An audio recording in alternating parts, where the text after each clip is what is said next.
Within Afghanistan, I've ordered the deployment of additional troops who, under the command of General David Petraeus, are fighting to break the Taliban's momentum. As with the surge in Iraq, these forces will be in place for a limited time to provide space for the Afghans to build their capacity and secure their own future. But, as was the case in Iraq, we can't do for Afghans what they must ultimately do for themselves. That's why we're training Afghan security forces and supporting a political resolution to Afghanistan's problems. And next August, we will begin a transition to Afghan responsibility. The pace of our troop reductions will be determined by conditions on the ground, and our support for Afghanistan will endure. But make no mistake, this transition will begin because open-ended war serves neither our interests nor the Afghan people's.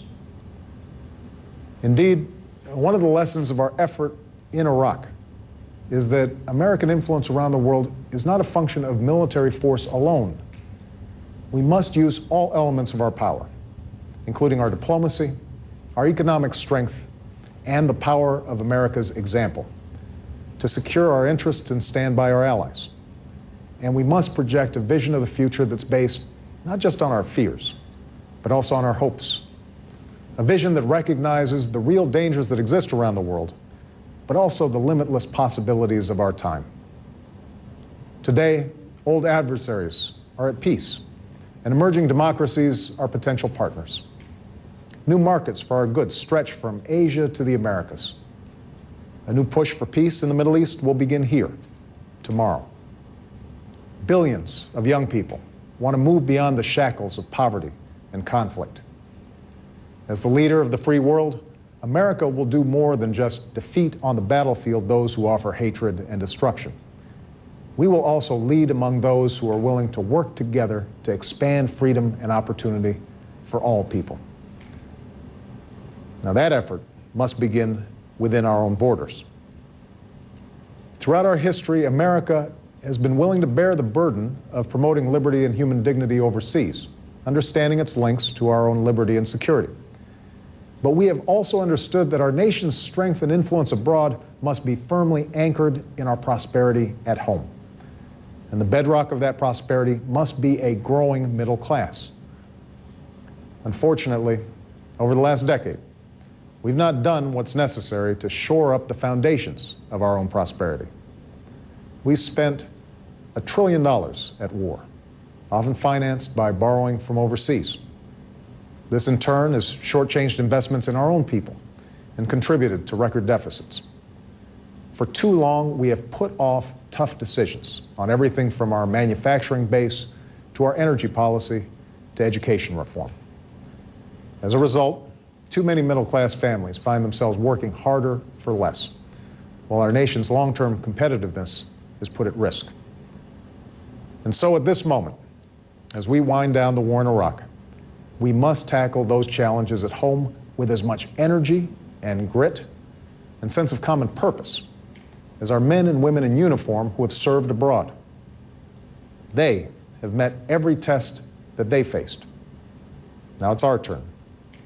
Now it's our responsibility to honor them by coming together, all of us, and working to secure the dream that so many generations have fought for. The dream that a better life awaits anyone who is willing to work for it and reach for it.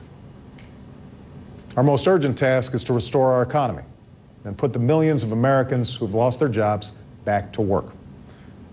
To strengthen our middle class, we must give all our children the education they deserve and all our workers the skills that they need to compete in a global economy. We must jumpstart industries that create jobs and end our dependence on foreign oil. We must unleash the innovation that allows new products to roll off our assembly lines and nurture the ideas that spring from our entrepreneurs. This will be difficult, but in the days to come, it must be our central mission as a people and my central responsibility as president. Part of that responsibility is making sure that we honor our commitments to those who have served our country with such valor. As long as I am president, we will maintain the finest fighting force that the world has ever known. and we will do whatever it takes to serve our veterans as well as they have served us. This is a sacred trust. That's why we've already made one of the largest increases in funding for veterans in decades. We're treating the signature wounds of today's wars, post-traumatic stress disorder and traumatic brain injury, while providing the health care and benefits that all of our veterans have earned. And we're funding a post-9/11 GI Bill that helps our veterans and their families pursue the dream of a college education. Just as the GI Bill helped those who fought World War II, including my grandfather, become the backbone of our middle class, so today's servicemen and women must have the chance to apply their gifts to expand the American economy. Because part of ending a war responsibly is standing by those who have fought it.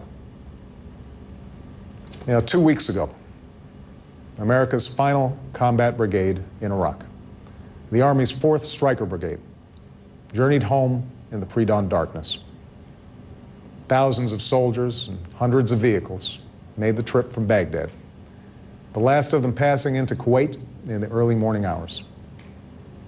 Over 7 years before, American troops and coalition partners had fought their way across similar highways. But this time, no shots were fired. It was just a convoy of brave Americans making their way home. Of course, the soldiers left much behind. Some were teenagers when the war began. Many have served multiple tours of duty, far from families who bore a heroic burden of their own, and during the absence of a husband's embrace or a mother's kiss.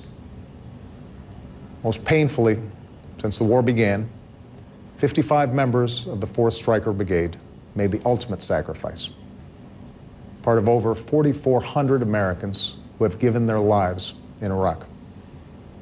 As one staff sergeant said, "I know that to my brothers in arms who fought and died, this day would probably mean a lot." Those Americans gave their lives for the values that have lived in the hearts of our people for over 2 centuries. Along with nearly 1.5 million Americans who have served in Iraq, they fought in a faraway place for people they never knew. They stared into the darkest of human creations, war, and helped the Iraqi people seek the light of peace. In an age without surrender ceremonies, we must earn victory through the success of our partners and the strength of our own nation. Every American who serves joins an unbroken line of heroes that stretches from Lexington to Gettysburg, from Iwo Jima to Incheon, from Khe Sanh to Kandahar. Americans who have fought to see that the lives of our children are better than our own. Our troops are the steel in our ship of state. And though our nation may be traveling through rough waters, they give us confidence that our course is true and that beyond the pre-dawn darkness, better days lie ahead. Thank you. May God bless you, and may God bless the United States of America and all who serve her.